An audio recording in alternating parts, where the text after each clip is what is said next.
Wonder of the Wasteland, Chapter 10, Part 2. In one of the thatched huts, he made a comfortable bed of palm leaves. They seemed to retain the heat of the day. When Adam lay down to go to sleep, he experienced a vague, inexplicable sense that the very strangeness of the present circumstance was familiar to him, but he could not hold the sensation, so did not understand it. He was very tired and very sleepy, and there was an uncomfortable, empty feeling within him. He looked out and listened, slowly aware of a great, soft, silent, black enveloping of his environment by the desert night. There seemed to be an aloofness in the immensity of this approach, and insulation, a nature that once comprehended would be appalling. This thought just flashed by. His mind seemed concerned with something between worry and fear, which persisted till he fell asleep. In the dim gray dawn, he awoke and realized that it was hunger which had awakened him, and he stole out on his imperative quest. He did not see the sunrise nor the broadening day. His instinct was to hunt. Doves and blackbirds visited the stream, and a covey of desert quail seemed tame, but owing to the overeagerness and clumsiness, he did not succeed in killing a single one. He followed thrill from place to place all over the oasis until he lost sight of them. He baited his two traps with cactus fruit and set them, and he prowled into every nook and cranny of the canyon oasis. Lizards, rattlesnakes, rats, ground squirrels rustled from his stealthy steps. It amazed him how wary they were. He might have caught the rattlesnakes, but the idea of eating them was repugnant and impossible to him. The day passed more swiftly than had yesterday. Its close found him so tired he could scarcely stand, and with gnawing hunger growing worse. The moment he lay down, sleep claimed him. Next day he had more and better opportunities to secure meat, but he failed through haste and poor judgment and inaccuracy. His lessons were severe, and they taught him the stern need of perfection. That day he saw a hawk poise high over a spot, dart down swiftly to rise with a squealing rat in its talons.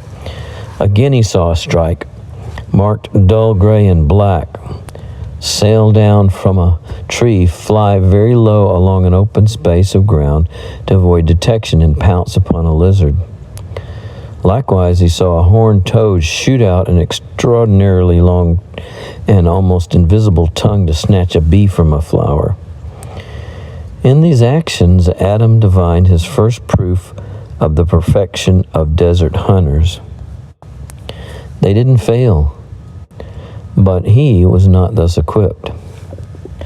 All during the hot period of the day, when birds and animals rested, Adam practiced with his crude weapons. His grave, serious eagerness began to give way to instinctive force, a something of fierceness that began to come out in him. It seemed every moment had its consciousness of self, of plight, of presaged agony, but only in flashes of thought, only fleeting ideas, instantly repudiated by the physical. He had given a tremendous direction to his mind, and it spent its force that way. The following morning, just at sunrise, he located the covey of desert quail. They'd sailed down from the sage slopes to alight among the willows bordering the stream. Adam crawled on the sand, noiseless as a snake, his sling held in readiness. He was breathless and hot. His blood gushed and beat in his veins. The very pursuit of meat made the saliva drip from his mouth and made his stomach roll with pangs of emptiness. Then the strain, the passion of the moment were beyond his will to control, even if there had not been a strange, savage joy in them. He glided through the willows, never rustling a branch. The plaintive notes of the quail guided him. Then through an opening he saw them. Gray, sleek, plump birds, some of them with tiny plumes. They were picking in the damp sand near the water. Adam, lying flat, stretched his sling and waited for a number of the quail to bunch. Then he shot. The heavy pebbles sped true, making gray feathers fly. One quail lay dead. Another fluttered wildly. The others ran off through the willows. Adam rushed upon the crippled quail, plunging down swift and hard and catching it. He wrung its neck, then he picked up the other. I got him, he cried, elated as he felt the warm, plump bodies. It was a moment of strange sensation. Breathless, hot, wet with sweat, shaking all over, he seemed to have reverted to the triumph of the boy hunter. But there was more, and it had to do with the physical reactions inside his body. It had to do with hunger. Picking the feathers off these birds required too much time. Adam skinned them and cleaned them and then washed them in the stream. That done, he hurried back to his camp to make a fire and cook them. A quick method would be to broil them. He had learned how to do this with strips of meat. His hunger prevented him from waiting until the fire was right, and it also made him hurry the broiling. The salt that he had rescued from his pack now found its use, and it was not long before he had picked clean the bones of these two quail. Adam found that this pound or so of meat augmented his hunger. It changed the gnawing sensations, in fact modified them, but it induced a greedy, hot hunger for more. An hour after he had eaten, as far as appetite was concerned, he seemed worse off. Then he set out again in quest of meat. The hours flew, the day ended, night intervened, and another dawn broke. Success again crowned his hunt. He feasted on doves. Thereafter, day by day, he decimated the covey of tame quail and the flock of tame doves, until few that were left grew very, very wary, and then finally departed. Then he hunted other birds. Quickly they learned the peril of the white man, and the day came when few birds visited the oasis. Next to invite Adam's cunning were the ground squirrels, the trade rats, and the kangaroo rats. He lived off them for days, but they grew so weary that he had to dig them out of the ground, and they finally disappeared. At this juncture, a pair of burros wandered into the oasis, and they were exceedingly wild. Adam failed to trap one of them. He watched for hours from a steep place where he might have killed one by throwing down a large rock, but it was in vain. At last, in desperation, holding his naked knife in hand, he chased them over stones and through the willows and under the thorny mesquites, all to no avail.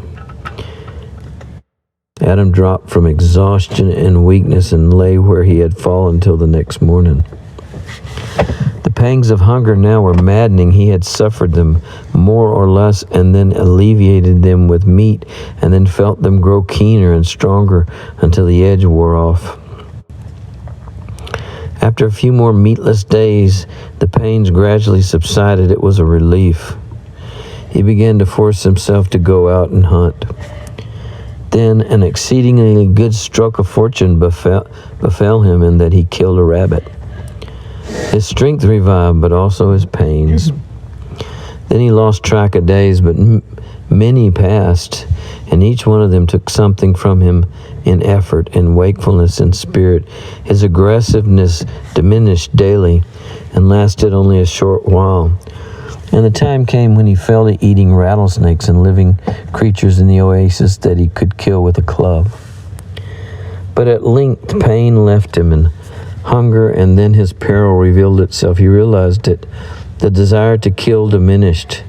With the cessation of activity, there returned a mental state in which he could think back and remember all that he had done there, and also look forward to the inevitable prospect. Every morning he dragged his weary body, now merely skin and bones, out to the stream to drink, and then around and around in the futile hunt.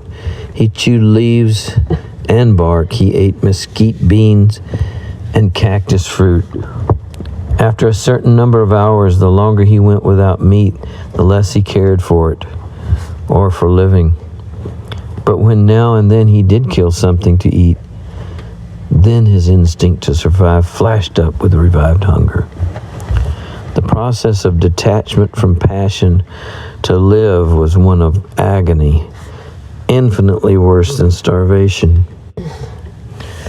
He'd come to learn that starvation would be the easiest and most painless of deaths. It would have been infinitely welcome but for the thought that always followed resignation that he had sworn to fight. That kept him alive. His skin turned brown and shriveled up like dried parchment, wrinkling around bones. He did not recognize his hands, and when he lay flat on the stones to drink from the stream, he saw reflected there a mummified mask with awful eyes. Longer and longer grew the hours wherein he slept by night and lay idle by day, watching, listening, feeling. Something came back to him, or was born in him during these hours, but the truth of his state eluded him. It had to do with peace, with dreams, with effacement. He seemed no longer real. The hot sun, the pleasant wind, the murmur of bees, the tinkling of water, the everlasting processional march of the heat veils across the oasis. With all these things, his mind seemed happily concerned. At dawn, when he awoke, his old instinct predominated, and he searched for meat. But unless he had some success, this questing mood didn't last. It departed as weakness and lassitude overbalanced the night's rest. For the other hours of that day, he lay in the sun or the shade, it didn't matter, and felt or dreamed as he starved. As he watched thus one drowsy noon hour, seeing the honeybees darting to and fro, leaving the flowers to fly in a straight line across the oasis, there occurred to him the significance of their toil. He watched these flying bees come and go, and suddenly it flashed over him that at the end of the bee line there must be a hive. Bees made nests in trees. If he could find the nest of bees that were working here, he'd find honey, and the idea stimulated him. Adam had never heard how bee hunters lined bees to their hives, but in his dire necessity, he instinctively adopted the correct method. He watched the bees fly away, keeping them in sight as long as possible. Then he walked to the point he had marked as the last place he had seen them, and here he watched for others. In half an hour, the straight bee flights led to a large dead cottonwood hollow at the top and bottom, a tree he had passed hundreds of times. The bees had a hive in the upper chamber of the trunk. Adam set fire to the tree and smoked the bees out. Then the problem consisted of felling the tree, for he had not the strength to climb it. The trunk was rotten inside and out. It burned easily, and he helped along the work by tearing out pieces of the soft wood. Nearly all the day was consumed in this toil, but at length the tree fell, splitting and breaking into pieces. The hollow chamber contained many pounds of honey. Adam's struggle then was to listen to an intelligence that warned him that if he made a glutton of himself, it would cause him great distress and perhaps kill him. How desperately hard it was to eat sparingly of that delicious feast. He tried, but he did not succeed. That restraint was beyond human nature. Nevertheless, he did stop far short of what he wanted. He stored the honey away in ollas left there by the Indians. All night and next day he paid in severe illness for the honey of which he had partaken. The renewed exercise of internal organs that had ceased to function produced convulsions and retching. that made him roll on the ground as a man poisoned. Life was tenacious in him, and he recovered. And thereafter, while the honey lasted, he slowly gained strength enough to hunt once more for meat. But the fertile oasis was now barren of living creatures, as was the naked desert outside. Adam's hope revived with his barely recovered strength, and he pitied himself in his moments of deluded cheerfulness, a spirit that refused to die. Long ago, his physical being had resigned itself, but his soul seemed beyond defeat. How strange the variations of his moods. His intelligence told him that the sight of an animal would instantly revert him to the level of a beast of prey or a stalking, bloodthirsty savage. During these days, his eyes scanned the bronze slope of the mountain where the tracks of the Indians had faded. They might return in time to save his life. He hoped, in spite of himself, in the early time of his imprisonment there, he had prayed for succor, but he had long since ceased that. The desert had locked him in. Every moment of every hour that had passed, the ceaseless hunts, and then the dreaming spells held their clear-cut niches in his memory. Looked back at, they seemed far away in the past. Even those as close as yesterday, and every sensation was invested by a pang. At night he slept the slumber of weakness, and so the mockery of the dark hours didn't make their terrible mark upon his mind. But the solemn days, they sped swiftly by, yet, remembered, they seemed eternities. Desert-bound days, immeasurably silent, periods of the dominance of the blasting sun, days of infinite space, beyond time, beyond life, as they might have been upon the burned-out moon. The stones that blistered unprotected flesh, the sand and the dust, the rock-ribbed ranges of bronze and rust, these tangible evidences of the earth seemed part of those endless days. There were sky and wind, the domain of the open and its master. But these existed for the eagles and perhaps for the spirits that wailed down the naked shingles of the desert. A man was nothing. Nature filled this universe and had its inscrutable and ruthless laws. How little the human body required to subsist on. Adam lived long on that honey, and he gained so much from it that after it was gone, the hunger pains revived 100 times more fiercely than ever. They'd been deadened, which fact left him peace. Revived by a windfall of food, they brought him agony. It drove him out to hunt more meat. He became a stalking specter whose keen eye an insect could not have escaped. Hunger now beset him with all its terrors magnified. To starve was nothing, but to eat while starving was hell. The pains were as if made by a serpent with teeth of fire tearing at his vitals. Tighter and tighter he buckled his belt until he could squeeze his waist in long, skinny hands so that his fingers met. Whenever the pains began to subside like worms growing quiet, then a rat or a stray bird or a lizard or a scaly little sidewinder rattlesnake would fall to his cunning, as if in mockery of the death that ever eluded him. And next day the old starving pains would convulse his bowels again, so that he was driven, a gaunt and ever goner shadow of a man, up and down the beaten trails of the oasis. Soon he would fall and die, but sun-dried and blow away like powdered leather on the desert wind. By his agonies he measured the inhospitableness and inevitableness of the wasteland. Every thought had some connection with his torture or some relation to his physical being in its fight for existence.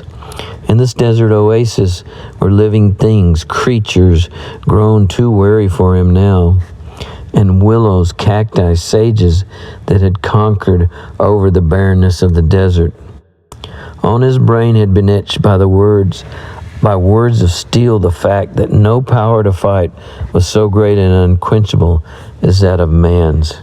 He lived on, he staggered on through the solemn, glaring days. End of chapter 10, part 2.